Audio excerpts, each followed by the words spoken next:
Hey guys, this is going to be the starting video of an in-depth series to Blender for absolute first-time users. In this series, I'm going to respect your time and explain the Blender interface, essential shortcuts, and some 3D modeling terminology. This series is specifically for users that have never opened Blender before and are too overwhelmed by the tutorials that you can find online.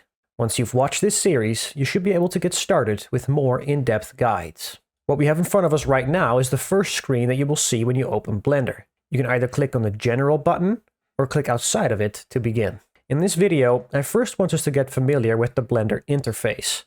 There's a lot of intimidating windows and buttons, and we're going to go through each of them, while only sticking to what is absolutely necessary. Let's start in the top left over here.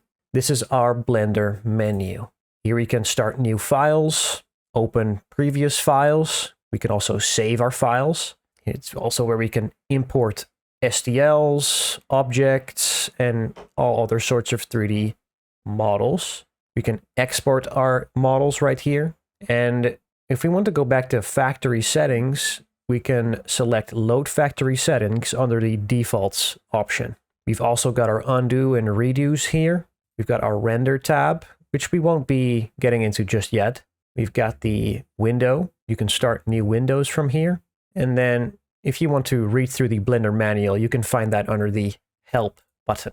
Well, what we have over here are workspaces. These come in presets, but they are fully customizable. For this series, we will remain in the Layout tab. I want to note that you can change your editor type on each and every workspace at will at any time.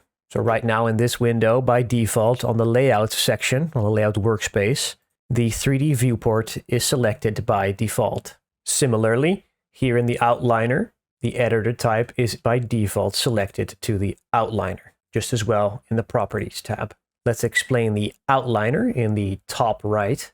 The Outliner is the collection of your scene. You can kind of think of it as a file folder. All of your objects, collections, and groups are going to be found in the Outliner. By default, you start in Blender with a scene collection. A scene you can think of as a container that holds everything for your particular setup. A collection is something you can think of as a group for the objects in your scene.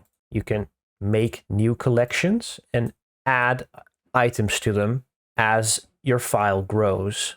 This is how you can search, you can filter for them, and you can just group certain objects together for easy finding. Down here, we've got the Properties tab. Here you can find the properties for your tool, for your render settings, your output, your view layer, your scene, and your world. And similarly, you can find your collection properties here. The properties below the collection properties are specific to which object is selected. As you can see, when I select the default cube, we have different properties than when we select the camera or the light. Down here, we have the timeline section. The timeline is for animation. I like to keep this at frame 1.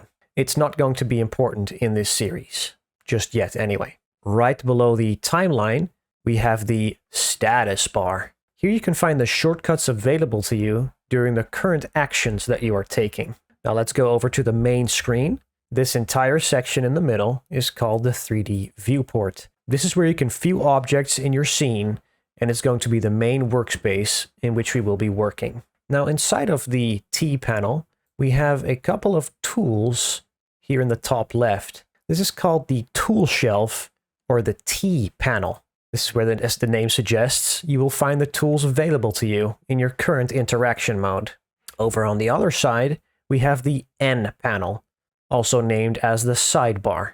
This is where you can find additional properties such as transform values, tool properties, view properties, and if you have got any add-ons installed, you will also find those right here. In order to see which add-ons are available to you, you can go over to the top left and press Edit and then go to Preferences, and then either under Add-ons or Get Extensions is where you can search for add-ons. For example, I have 3D Print Toolbox enabled here. I've got Bool Tool enabled. These are just handy add-ons that you can use in Blender to make your modeling experience a bit easier. Some features that are not available in Blender natively can be found here as well. We will get back to the add-ons at a later point. For now, we're going to try and use Blender as it comes in the default factory settings. So we can hide the T panel with T, and we can hide the N panel by pressing N. We can also split our screen by right-clicking the border of any of these sections and clicking the split that we desire, then dragging our mouse and clicking in the screen. If you want to undo this, we can right-click on the border of the section and click Join Right, Join Left, Join Up, or Join Down, depending of what the situation is at hand. For now, this marks the conclusion of the interface section for Blender.